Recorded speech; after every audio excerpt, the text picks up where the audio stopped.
Hola, bueno, la idea hoy es culminar con el análisis de los cuentos de Alice Munro. En realidad, lo que quedaría es hacer una vinculación con la película de Almodóvar, con Julieta. Ya vimos, leímos y vimos y comentamos los tres cuentos de Alice Munro, tanto Destino, Pronto como Silencio, los tres cuentos en los que se basó Almodóvar para construir el guión de su película. ¿Qué vemos de similar o qué se mantiene de los tres cuentos? Lo fundamental, lo principal es la unidad que le da el personaje Julieta. Julieta sigue siendo la protagonista en la película como lo es en las tres historias. En esos tres cuentos que funcionan como capítulos con alguna elipsis de una novela sobre la vida de Julieta, ¿no? Bueno, eso se mantiene. Julieta sigue siendo la protagonista de la historia. Y creo que es algo que le va muy bien al Almodóvar, ¿no? Los protagonistas, las protagonistas mujeres en sus historias. Creo que sabe filmar esas historias de mujeres, ¿no? Esas historias donde la mujer es la protagonista y donde tiene mucho para decir. Bueno, eligió un personaje que se adapta a lo que él quiere contar, a lo que él ha contado en un montón de historias. Hay cuestiones que se mantienen en el protagonismo de Julieta que tienen que ver con la culpa que siente el personaje y las pérdidas que sufre. Eso es fundamental, ¿no? Aparte de mantener el personaje, se mantiene la temática de la culpa y la temática de las pérdidas a lo largo de la vida de este personaje y de cualquier personaje en general, ¿no? Porque eso lo hace universal también. Después, a nivel más micro, se mantienen algunos episodios, ¿no? Y lo fundamental es que son esos episodios dentro de la historia de Julieta. El tren, el viaje en tren del primer episodio del cuento Destino, ahí donde se suicida el desconocido, que marca con esa culpa y que es a su vez el lugar donde conoce a su amor, a Eric, el padre de su hija Penélope después, ¿no? Bueno, eso, el episodio del tren está bastante bien mantenido tal cual en las historias, ¿no? En la historia, en realidad, en el cuento. La búsqueda de Eric, eso también se mantiene. El papel de Ailó me parece que es una de las cosas también más acertadas. Rosy de Palma en la película logra transmitir esa inquietud, esa persecución del personaje, esa aura intranquilizadora que tiene, de entrometida también. Eh, yo lo comparo, o tuve la sensación en ese momento, quizás porque estaba viendo muchas películas de Hitchcock a la par de la película de Almodóvar, tuve la sensación de que el fragmento en que Julieta llega al pueblo y se encuentra con Ailó, Marian creo que es en este caso, en la película, tuve la sensación de que fuera una escena de una película de Hitchcock por lo gris del lugar, por la música, por el rostro de Rosy de Palma, que lo hace muy bien, por la intriga que genera ese personaje, por la situación de llegar a un lugar desconocido. Tuve la sensación de una pequeña película de Hitchcock dentro del universo Almodóvar. Después, la alternancia temporal de los hechos, si bien no se respeta el orden cronológico de los tres relatos, sí se respeta el espíritu temporal de los mismos. Tantas veces hemos hablado de que hay un tiempo en la historia o en las historias de Alice Munro, en particular en estas tres, un tiempo que es absolutamente personal y subjetivo, donde conviven pasado, presente y futuro, o futuro de determinados hechos por lo menos.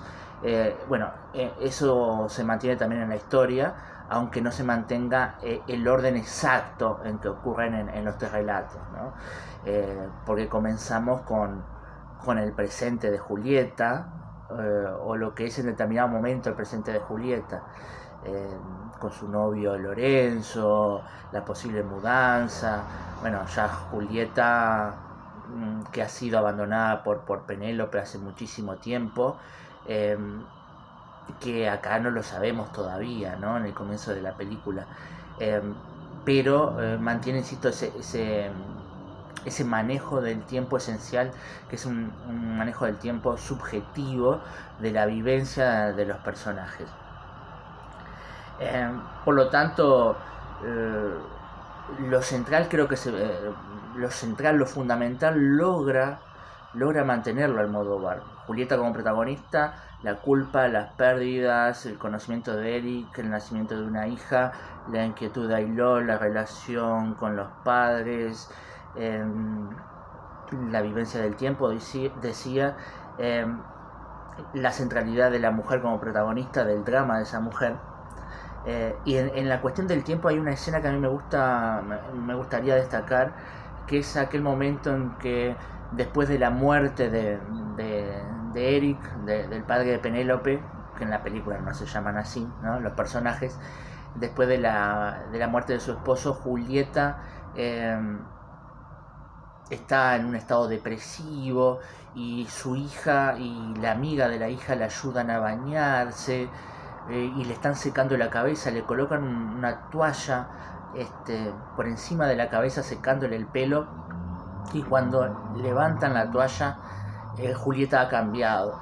Pasamos de la actriz que interpreta a la Julieta joven a la actriz que interpreta a la Julieta madura, y ese cambio se dio en ese momento, ¿no?, después de la muerte de Eric, en ese estado depresivo, con la hija ahí tratando de apoyarla. En ese momento se da el cambio de una Julieta a la otra, lo cual me parece bastante simbólico y que muestra esa variación del tiempo, ese manejo especial del tiempo, tanto en los relatos de Alice Munro como en la película de Almodóvar. ¿Qué cosas hubo que cambiar? Bueno, hay cosas que hubo que cambiar porque la historia se desarrolla en España y necesariamente había que cambiar, por ejemplo, los nombres. La única que mantiene el nombre, creo, en toda la película es Julieta, que es la traducción de Julie. Después los demás han cambiado radicalmente los nombres, los lugares cambian, la historia no se desarrolla en Canadá, se desarrolla en España, en Suiza, pero no en Canadá. Entonces los nombres de los lugares cambian, entonces hay que hacer ese ajuste de nombres de personajes y de lugares.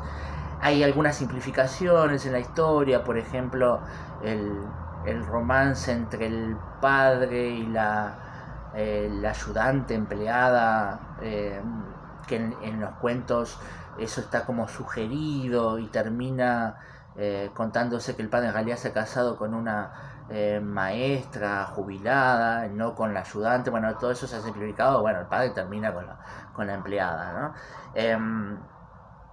Pero, insisto, lo esencial de la relación de los padres también está presente, entonces ese cambio es menor, es un cambio de simplificación de guión.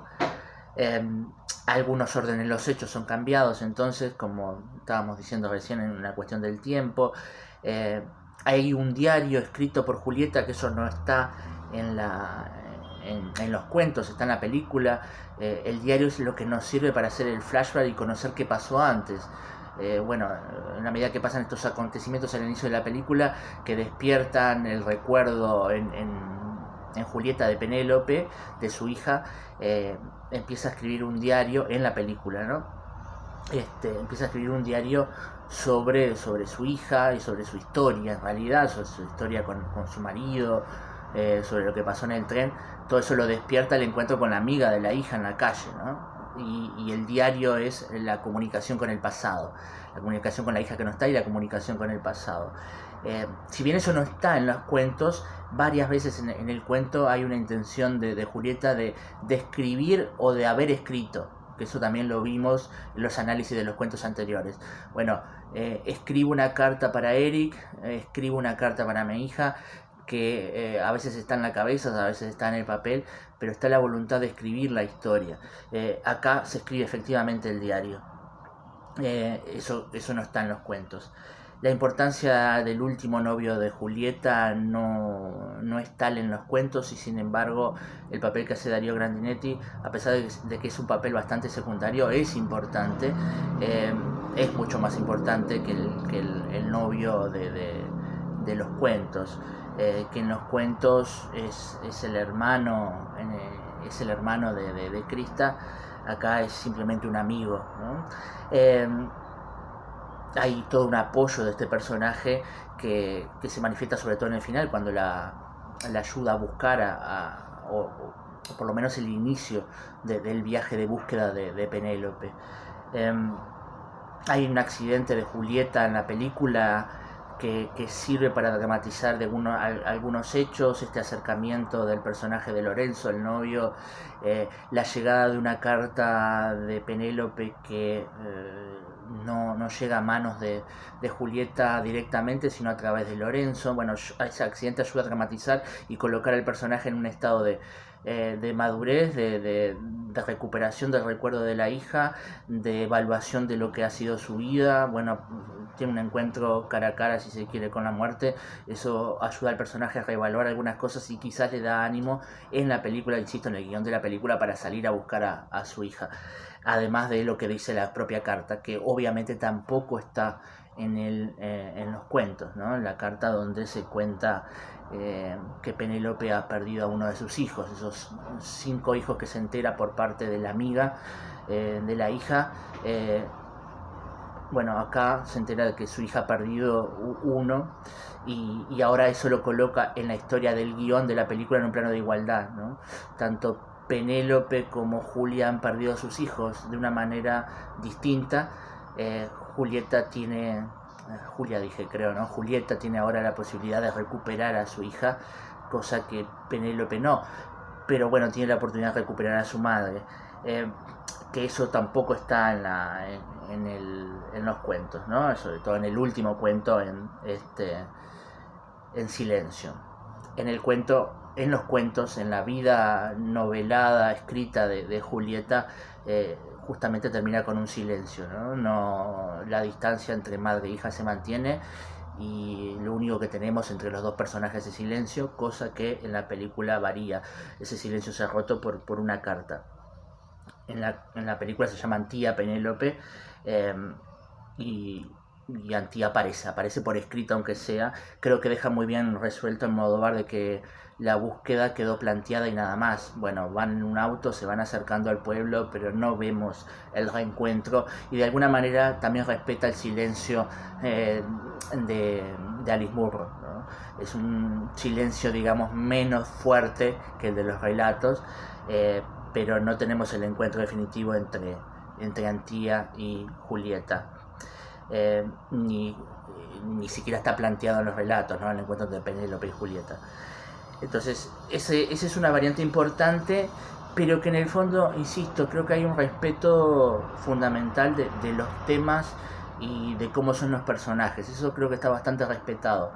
Al servicio de la película, del drama, del lenguaje cinematográfico, las modificaciones se entienden y la historia funciona. Hay algo que me parece interesante, de que Almodóvar encontró en los relatos de Alice Munro, lo decía hoy al principio del video, una serie de historias que le iban muy bien a él, a su tipo de cine, a ese cine centrado en historias de mujeres, de la vida cotidiana, con dramas internos donde lo sexual es importante, de desencuentros y encuentros entre hijos y hijas, y madres y padres. Bueno, todo eso le va muy bien a Almodóvar. Creo que también ayudó y los que han visto mucho cine Almodóvar, a ser un Almodóvar más mesurado que en otras películas. No hay un desborde de locura que hay en otras películas de Almodóvar. Está como mucho más controlado, más tranquilo. Uno puede reconocer elementos de la estética de Almodóvar en la música de Chabela Vargas, por ejemplo, al final de la película, en algunos afiches que aparecen de cine en el primer cuarto de Julieta, cuando se están yendo, cuando están armando las cosas para irse con Lorenzo. Hay alguna cosa de la estética de Almodóvar en el arte, en lo que llama el arte del cine, en el armado de los decorados, pero mucho más mesurado que en otras películas. No abunda tanto el rojo, las esculturas llamativas. Hablo de las pequeñas esculturas de crista, bastante fálicas. No hay ese desborde excesivo en el arte de la película, de la estética de la película, en lo erótico, en lo sexual, en lo recargado que tienen las atmósferas de Almodóvar. Está mucho más mesurado y tiene que ver con la escritura de Alice Munro. Creo que se han comunicado muy bien tanto la escritura de Alice Munro como el lenguaje cinematográfico de Almodóvar para culminar un producto que es bastante redondo, esta película. Bueno, por acá terminamos con Alice Munro y sus 3 relatos. Seguiremos más adelante con otro autor.